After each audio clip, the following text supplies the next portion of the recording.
Mic check 1 2 1 2. What's good, YouTube? It's your boy Tank be chopping, and I'm back with another haircut tutorial.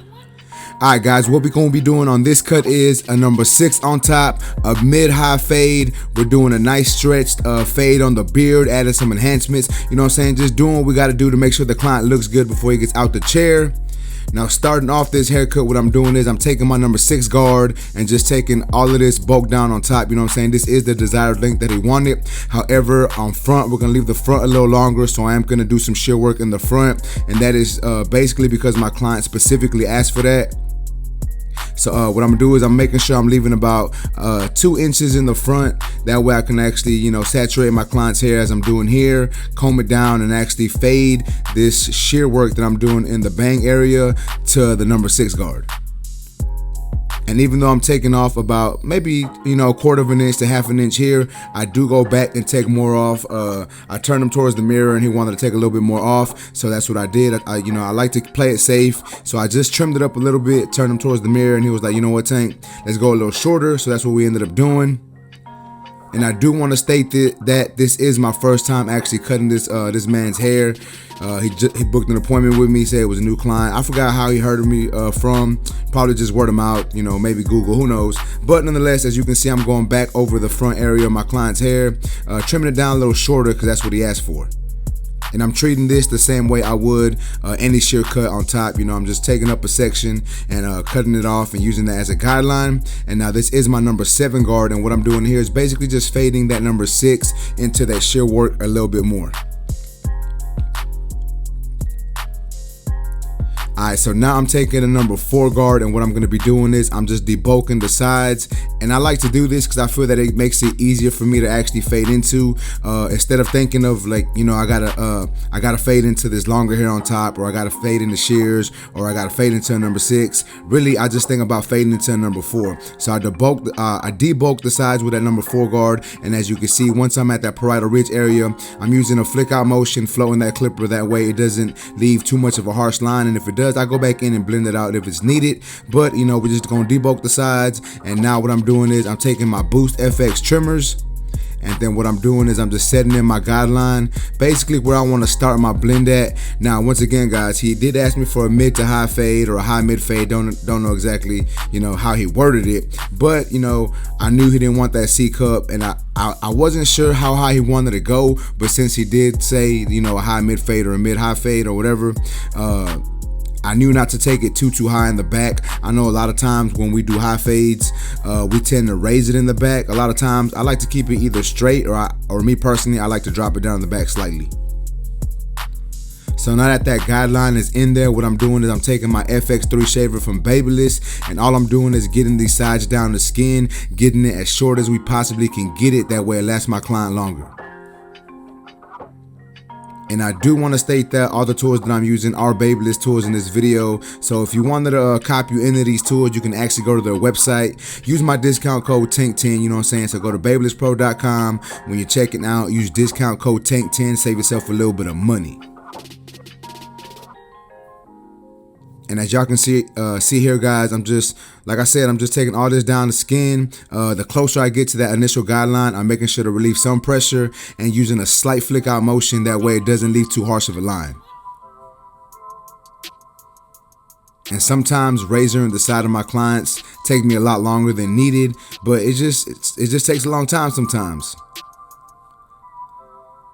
Alright guys, so now I'm going in with my Boost FX clipper, lever all the way open, no guard on my clipper, setting in my next guideline.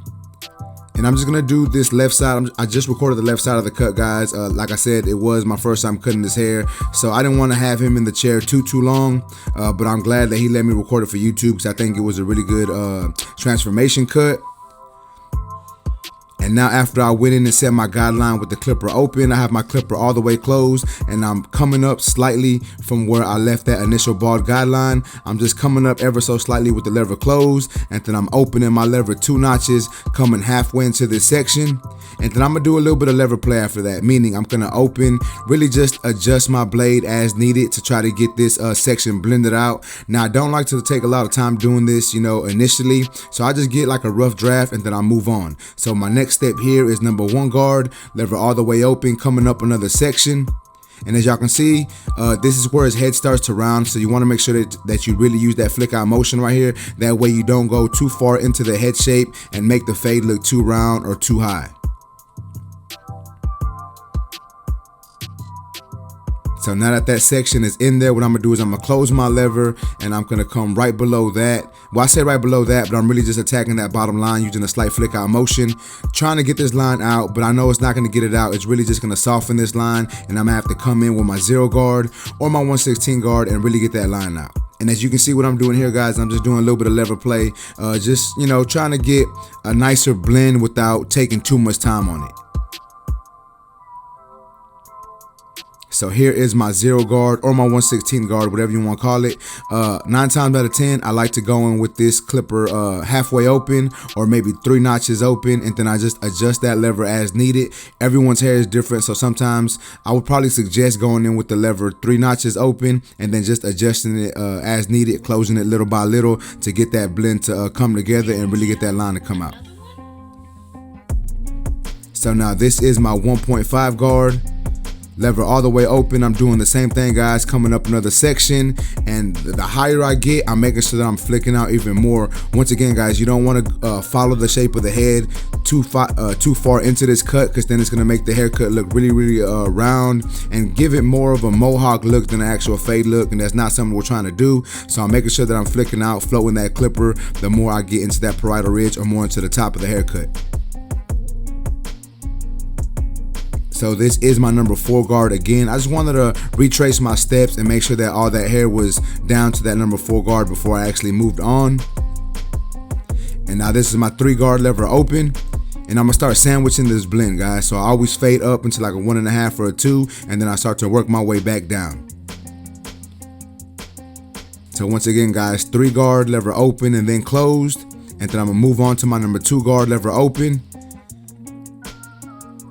And then I'm gonna close my lever all the way and just really just try to get this blend to come together. Now, in theory, it should come together because I went through all the numbers and all the guards, but there's always gonna be a little bit of discrepancies, a little bit of dark areas, maybe something I didn't touch up or hit as good as I should have. So it's not gonna be perfect, but it's gonna give a good foundation.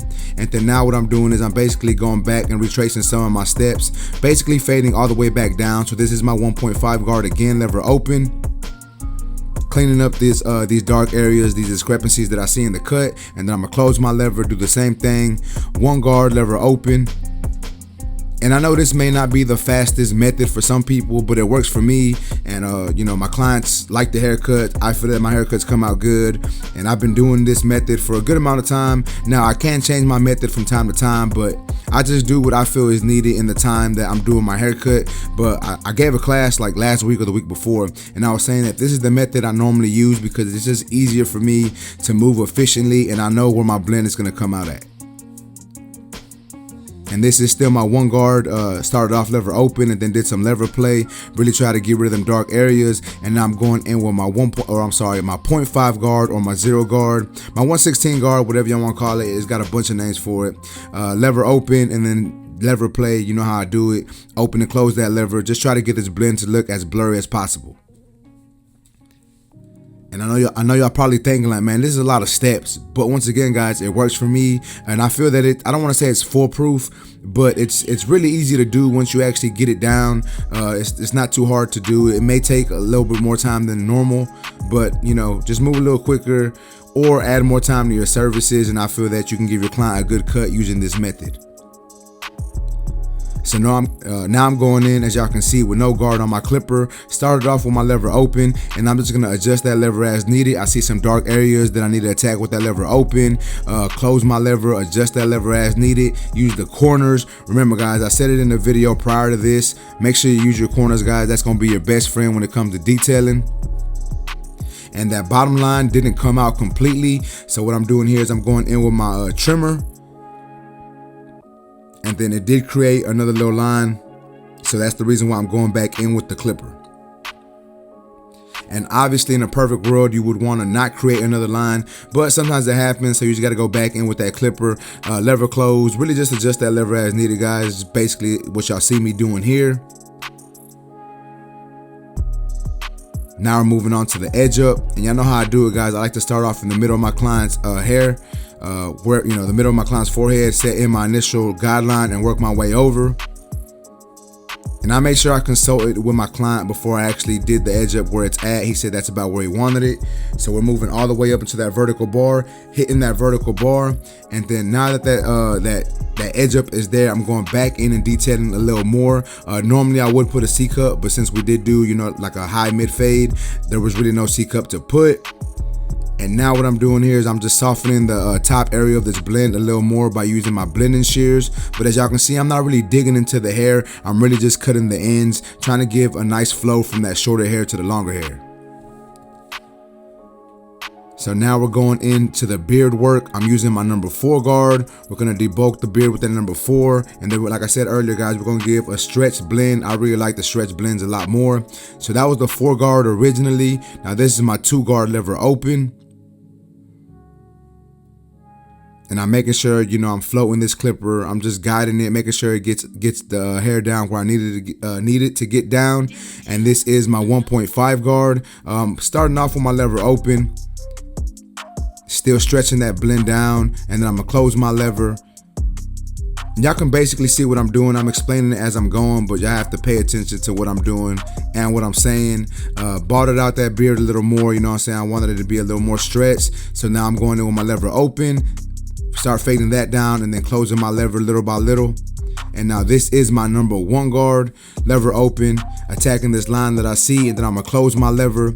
And then for the most part, that blend's gonna be done. Obviously, it's not gonna be 100% perfect, but for the most part, it's gonna look pretty good.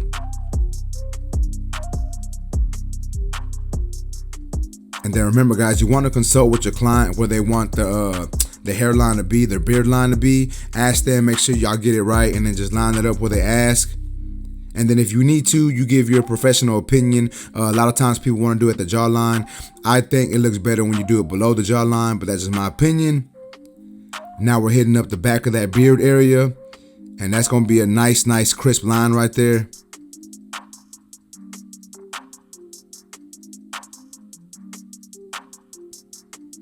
And now we're gonna hit the top of the beard. So basically his hair went from like dark to really to light really quick. So I asked him, and he said he wanted it about where that transition happened, because it wasn't a really good transition. It really went from like dark to light, like super quick. So it got really thin in certain areas, so that's how he wanted it. So I did it where he wanted it, hitting that mustache up a little bit. And you're gonna see me hit the top of this mustache. Now you can't really see what I'm doing, but when I turn my clipper like that, upside down, just know that I'm barely tapping the top of his mustache. And I'm using my pinky basically to place on his face somewhere, and I'm like just barely guiding my trimmer.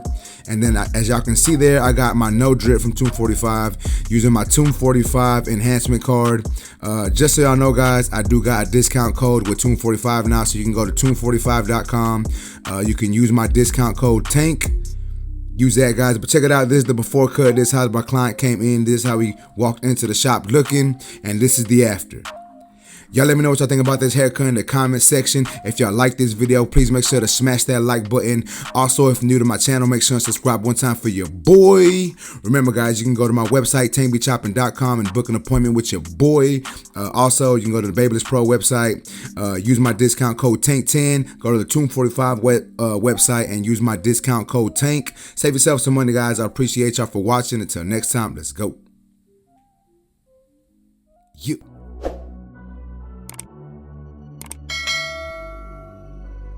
Tito, let's get it.